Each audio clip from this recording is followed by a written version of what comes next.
अंदर आप नोट करते जाइएगा। पूछता हूं मैं आपसे तो बताना मुझे। आपके सवाल पूछे कि दुलहस्ती जो आपके हाइड्रो प्रोजेक्ट जो है यह है आपके किस नदी के ऊपर, ठीक है। तो इसके अलावा पूछूं आपसे लिखना आपके इसके अलावा आपके लिखना आपके तुलबुल जो परियोजना है यह है किस नदी के ऊपर, ठीक है। इसके अलावा पूछूं आपसे इसके अलावा रैटल जो आपके यह है किस नदी के ऊपर, ठीक है। शलाल बांध जो है, सलाल बांध यह है किस नदी के ऊपर आपको छापना है, ठीक है। शलाल बांध पूछो किस नदी के ऊपर ना, और दुलहस्ती तुलबुल रैटल सलाल बांध आपके सवाल पूछे आपसे यहाँ पर। सवाल पूछूं आपसे कि दोस्तों आपके इसके अलावा लिखना आपके पकलडुम जो है किस नदी के ऊपर, ठीक है। पकलडुम जो है, पकलडुम पकलडुम किस नदी के ऊपर है।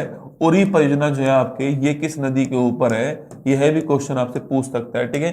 टिहरी बांध जो है यह किस नदी के ऊपर है बताना। टिहरी बांध किस नदी के ऊपर बनाया गया है यह भी आपको बताना है। चलो देखिएगा पहला क्वेश्चन आपके सामने यहाँ पर दुलहस्ती पूछूं आपसे। देखो दुलहस्ती पूछे आपसे कहां पर, चेनाब नदी के ऊपर। कहां पर है, दुलहस्ती चेनाब नदी के ऊपर है।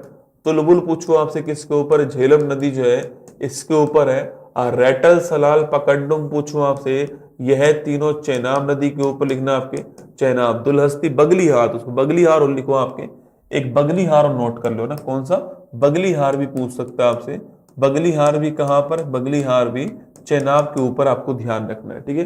तो उरी की बात करूं आपसे तो उरी कहां पर आपके, झेलम नदी के ऊपर। कहां पर है, उरी झेलम नदी के ऊपर है। टिहरी बांध उत्तराखंड के अंदर आपके पूछूं आपसे, टिहरी बांध उसको किसके ऊपर आपके, तो टिहरी बांध आपके जो है भागीरथी जो नदी है आपके इसके ऊपर। तो भागीरथी की एक सहायक नदी और है उन दोनों के ऊपर है, ठीक है। कोई आप में से बताना चाहेगा भागीरथी जो है इसकी एक सहायक नदी और है, इसका नाम क्या है ये आपको बताना है। टिहरी बांध जो है ना भागीरथी की एक और सहायक नदी है उसका नाम और बताइए क्या है, ठीक है। चलिएगा ये आपके सामने कमला